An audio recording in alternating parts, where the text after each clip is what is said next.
So I got a chance to do a heavy bench press session or a heavy weight session after a very long hiatus, not going to the gym, not lifting any heavy weights, really not even touching or messing around with the barbell at all.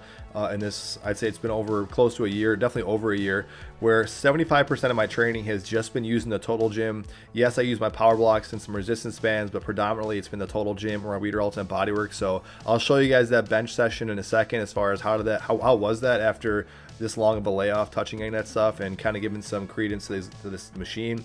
Before I get into it, guys, if you like this content, please like and subscribe. It's always helpful. What you're seeing here is just some of my bread and butter upper body exercises. I wanted to showcase this a little bit as I'm talking about it. Those of you guys that watch the channel know this is kind of some staple stuff I've been promoting and been doing, so nothing that unfamiliar. Some background context, I'll do a whole other video talking about the year off the gym and how that affected me, but I have a whole history of weight training, over 15 years, you know, with powerlifting to Olympic lifting, all sorts of disciplines, bodybuilding. Towards the end of 2019, I was going through another strength cycle, and I had a little like a hip thing, so I kind of laid off the heavier weight. So I know what my baseline bench was at. I used to be able to rep 315, you know, for 5+ reps easy. At that time, I was kind of struggling a little bit with just like 315, which is kind of like maybe 3 rep maxes and stuff like that. So I kind of knew where I was at initially, but again, this is a long hiatus from doing no barbell stuff other than, yeah, I have my power blocks there. That's kind of moderately heavy weight with like external weight, those 90-pound dumbbells. But even that, I do it sometimes. I really don't touch them that much. I still recommend people get some of those if they want to mess around with it. They're just a good piece of equipment, but honestly, I just been gearing towards the total gym. Last 3 months too, doing a couple, I'd say like 15% of some stuff with some resistance bands. I love these under some bands as well, but I just gravitate towards workouts that I feel like doing for the day. That's really kind of my motivation for what I'm choosing for the day. So I'll be getting into the setup here in a second.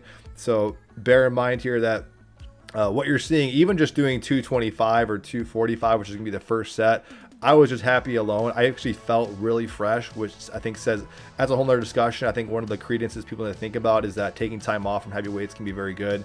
Everything felt really fresh. Nothing felt rough. So this right here, this is 245 for a few reps. You can say I'm not doing perfect reps when I get into this. I mean, my butt's going to come off the very last set a little bit, but I always like just kind of get 90 degrees. It always looks a little bit higher than when I watch a video, but it always looks like it's hitting my chest at the time. I always like focusing on my chest. If I go a few degrees lower, I just feel like I see a little more pressure in my shoulders. I avoid it.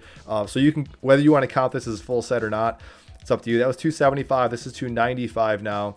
And I'll be doing a set here. I think I get 1 repetition here. Probably should have put the safety bars in here because I had no one in the room with me. Always make sure you put safety bars in if you're going to be doing repetitions. So that's how that felt. Felt pretty good. Again, you guys can be the critics about if I wasn't low enough, but even with the weight that I'm lifting now, I was still just honestly, guys, really happy with how everything felt. And honestly, a little surprised. I thought 225 would just feel rough unracking it and just lowering it. 225 was easy. In fact, after I did my 1 rep max of 315 here in a second, I just started playing around with 225 for, I think I did 3 or 4 more sets at like, you know, I think 6 or 7 repetitions. I was repping that out for a few sets, or for about 3 more sets after this. I just wanted to hit 315. I knew I could do it based on how that felt. You might not say I actually hit 315. My butt does come off the mat. It's not necessarily, I would say my arms are at 90, so I was happy with that. Did I touch my chest? You might not say yes or no. I don't think I do. But again, I was just kind of showcasing, kind of take this as you will as far as how this was. But I was happy just with how this turned out. Again, so you'll see it here. So definitely didn't hit my chest. That's where it was. So I thought I'd just showcase it. You can say for better or worse how that was. But predominantly, this is the stuff I've been doing for over a year. So I just wanted to show you guys what did that look like, just benching with some heavy weight in the bar after that year. And in my opinion, I didn't lose anything because that's how stuff was feeling at the end of 2019. In fact, I felt really good and recovered. So that's it, you guys. Thanks for watching this video. Any questions, comments, feedback? I'll see you guys in the next one. Thank you.